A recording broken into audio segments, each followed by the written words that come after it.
உள்ள அனைவருக்கும் ஒரு சின்ன உதவி. எனக்கு யாரும் கிடையாது, வீட்டுக்காரர் கிடையாது, ஒருத்தர் கிடையாது. நான் வேலை செஞ்சு தான் சாப்பிட்டு இருந்தேன். எனக்கு உடம்பு சரியில்லை. என் பையன் அடுத்த ராத்திரி ஆக்சிடென்ட்டில் இறந்துட்டான். அடக்கம் பண்ண கூட வழி இல்லை, சொந்த பந்தம் யாருமே இல்லை.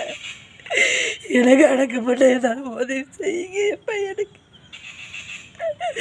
ரொம்ப கஷ்டப்பட்டுட்டேன். என் கூட சொந்த பந்தம் கூட யாரும் இல்லை. நான் எங்கள் அம்மாவே இருக்கேன். இது போஸ்ட்மார்ட்டம் பண்ணுற இடம்.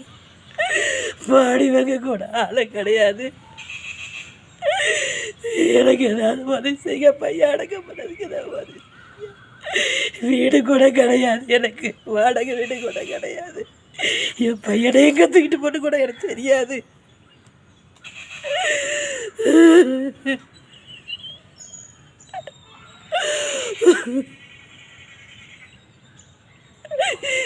என் பையன் அடக்கம் பண்ணக்கு ஏதாவது உதவி செய்யுங்க.